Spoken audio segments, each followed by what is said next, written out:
সংবাদ প্রচারের 5 দিন যেতে না যেতেই টিকটকার ও দর্শনার্থীর অসচেতনতায় ম্লান হতে বসেছে কিশোরগঞ্জের হাওরের বুকে বেছানো বিস্তীর্ণ বর্ণিল ফুলের বাগান। টিকটকারদের উৎপাতে এই অল্প কদিনেই নষ্ট হওয়ার পথে হাওরের গোলাপি মাকড়সা ফুলের রাজ্য। গার্লফ্রেন্ডের তো বলতেছে ফুল নেওয়ার জন্য, গার্লফ্রেন্ডের আবৃত্তি করছে বললে ফুল চিড়ে নিতেছি। ফুল চেরা ঠিক না, আমরা নিজেরাও জানি, তারপরও ভালো লাগছে দেখে চিরছি। ভিডিও দেখার মাধ্যমে আসার, যেহেতু ফ্যামিলি নিয়ে আসা হয়েছে, ন্যাচারাল ইয়াটা এনজয় করার জন্যই আসা হয়েছে মূলত।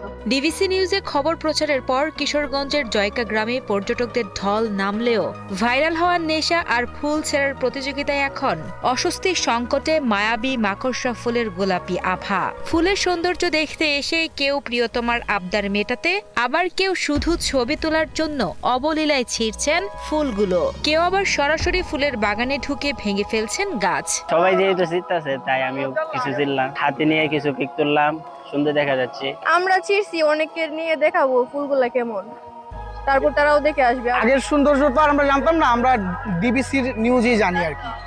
আমরা ড্রোন শো দেখি ডিবিসির যে অনেক সুন্দর, তারপর এখানে পর্যটক বেড়ে যায়। দর্শনার্থী অনেকেই স্বীকার করছেন বাগানটি সুন্দর হলেও বাড়ি নিয়ে যেতে বা শখের বশে তারা ফুল ছিঁড়ে সৌন্দর্য নষ্ট করছেন। একজন পর্যটক জানান, জায়গাটির কথা জেনে শুক্রবার এসে ভালো দেখলেও আজ অবস্থা পুরোটাই উল্টো। আমি গত শুক্রবারে আসি, গত শুক্রবারে এসে দেখছি যে হ্যাঁ মোটামুটি ভালো, কিন্তু আজকে এসে একদম বিচিত্রী অবস্থা, যে এখানে ভেঙে ফেলছে, এখান থেকে মানুষের হাতে হাতে ফুল। আর মানুষকে অনেক মানুষকে আমি জিজ্ঞেস করছি, ভাই এই জিনিসটা তো ছিঁড়া আপনাদের ঠিক হয় না। যে সৌন্দর্য মানুষের টেনে আনছে এই জায়গায়, ওই সৌন্দর্যটাই মানুষ এই জায়গা থেকে নিয়ে চলে যাচ্ছে। এটা আর এই জায়গায় না, এটা আর কিছুদিন পর, বলতে 2 থেকে 3 দিন পর এখানে মানুষ আসা যাবে না এই জায়গায়। পর্যটকদের আগমনে এলাকায় ভ্রাম্যমাণ দোকান গড়ে উঠেছে, এতে স্থানীয় ব্যবসা চাঙ্গা হয়েছে। এক ব্যবসায়ী জানান, প্রতিদিন কয়েক হাজার টাকার কেনা বেচা হলেও ফুল নষ্ট হয়ে গেলে তাদের আয় রোজগারে প্রভাব পড়বে। তাই প্রকৃতির এই অনন্য সৌন্দর্য রক্ষায় দর্শনার্থীদের সচেতন হওয়ার পাশাপাশি প্রশাসনের নিয়মিত নজরদারির দাবি জানান স্থানীয়রা।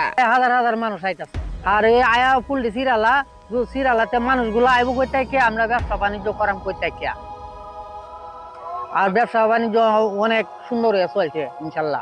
ফুল ছেঁড়ার ফলে এই গাছের মধ্যে এখানে বীজ আছে, আমরা যদি এখান থেকে ছিঁড়ে নিই ফুলটা, তাহলে কিন্তু বীজ সহ আমরা সবকিছু নিয়ে যাচ্ছি বাসায়।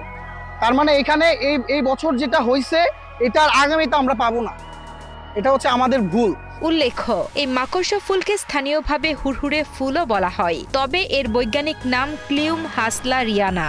এটি মূলত দক্ষিণ আমেরিকার উদ্ভিদ হলেও বাংলাদেশের হাওর অঞ্চল, নদীর চর, খালপাড় ও স্যাঁতসেঁতে জমিতে স্বাভাবিকভাবে জন্মে।